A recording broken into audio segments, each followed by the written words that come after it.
Pemirsa, Presiden Joko Widodo Kamis malam kemarin menggelar pertemuan dengan para petinggi Partai Politik Koalisi Indonesia Hebat. Sejumlah agenda menjadi pokok pembahasan termasuk wacana reshuffle Kabinet Jilid 2 yang rencananya akan dilakukan setelah pelaksanaan Pilkada serentak pada Desember mendatang.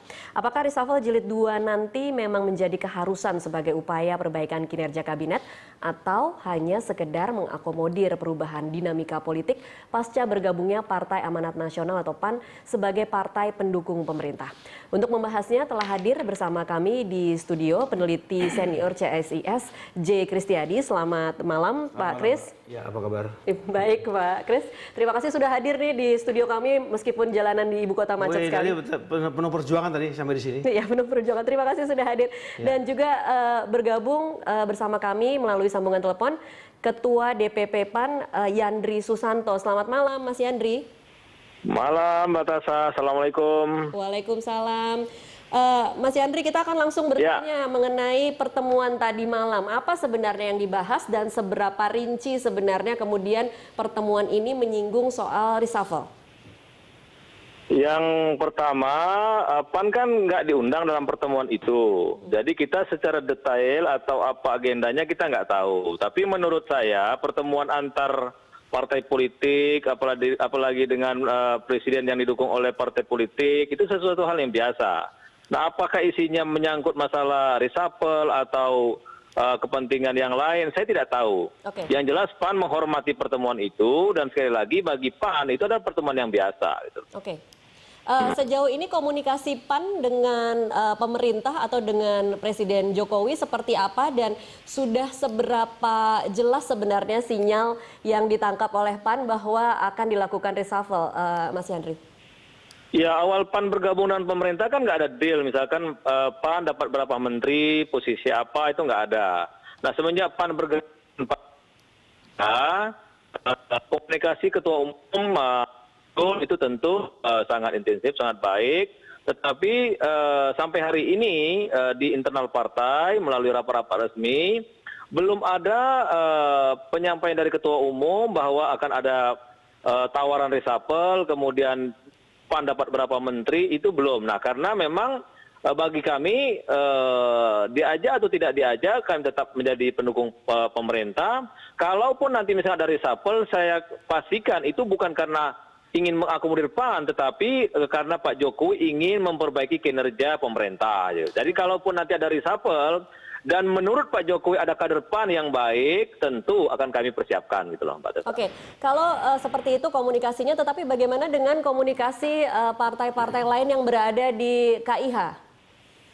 PAN ini kan sudah membuktikan baik dengan semua partai politik, baik yang di KMP maupun di KIH, walaupun bagi kami KMP dan KIH itu sudah tidak relevan, ya kan?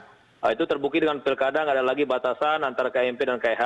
Nah, bagi PAN semua partai politik adalah sahabat. Semua partai politik adalah teman, kami bisa berkomunikasi, kalau diundang kami datang, dan terbukti juga kalau PAN mengundang, alhamdulillah semuanya datang, gitu loh Mbak Tasha. Nah, persoalan kepentingan di pemerintah, ya itu persoalan lain. Oke, baik. Sebelum saya ke Pak Kris, ada statement dari Ketua Umum PAN yang mengatakan bahwa dia mengusulkan perubahan nama KIH menjadi partai-partai pendukung pemerintah. Benar seperti itu, Mas Yandri? Saya persisnya kurang tahu, tapi intinya memang di perpolitikan kita ini kan memang nggak ada istilah oposisi dan ini kan. Kalau ada istilah partai pendukung pemerintah, bagi saya itu biasa-biasa saja. Nggak juga terlalu menjadi hal-hal yang signifikan. Nah, memang sekali lagi, kalaupun ada baiknya memang berganti nama itu ada baiknya. Karena saya katakan tadi tidak relevan lagi membenturkan antara KMP dan KIH gitu loh. Nah, kalau hari ini misalkan teman-teman PDIP, kemudian PKB dan lain sebagainya mendeklarasikan atau menyampaikan perubahan dari KIH menjadi partai pendukung pemerintah, saya kira dari sisi nama saja berubah, tapi dari sisi posisi memang selama ini mereka menjadi pendukung pemerintah. Nah, walaupun begini Mbak Tasha, kawan-kawan yang ada di Koalisi Merah Putih termasuk PAN dulu, itu juga tidak pernah menghalangi pemerintah. Misalkan agenda-agenda di parlemen, agenda anggaran, agenda kepolisian, agenda KPK yang ada di parlemen, nggak ada satupun partai politik yang menghambat di parlemen. Gitu. Lalu mengapa menjadi penting buat PAN mengusulkan harus ada perubahan nama? Kenapa bukan PAN masuk ke KIH, tetapi lebih kepada bagi kami tadi itu KMP dan KIH sudah tidak relevan, gitu loh. Gitu loh. Antara KMP dan KI itu sudah tidak relevan lagi. Istilah KMP dan KI itu sudah tidak relevan lagi. Itu dibuktikan dengan meleburnya partai-partai politik setelah waktu pelaksanaan pilkada serentak, Mbak Tata. Oke, baik. Saya pindah dulu ke Pak Kris. Pak Kris, kalau Anda melihatnya seberapa penting atau seberapa perlu sebenarnya reshuffle ini dilakukan?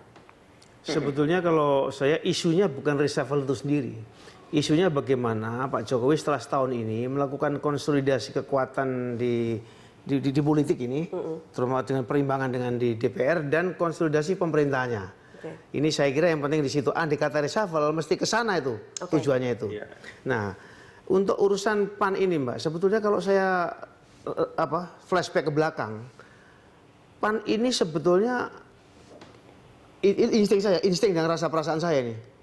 Ini sebetulnya memang sejak lama sudah merasa nyaman ada di KIH. Saya masih ingat tuh, waktu masih pertarungan begitu sengit hitam putih, lalu gebrak-gebrakan kayak begitu, itu Pak Hatta Rajasa bahkan pernah secara tidak terkonsolidasi dengan kubunya, itu mendatangi pokoknya ikut mengucapkan selamat kemenangan lah dan lain sebagainya.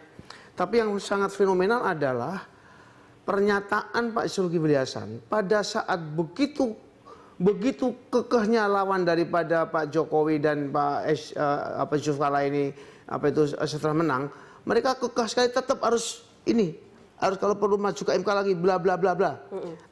Dan ada isu keras sekali bahwa pelantikan pun terancam gagal. Pak Zulkifli mengatakan, saya sebagai ketua MPR akan pasang badan harus ada pelantikan. Masa bangsa ini bangsa besar cuma pelantikan aja nggak jadi.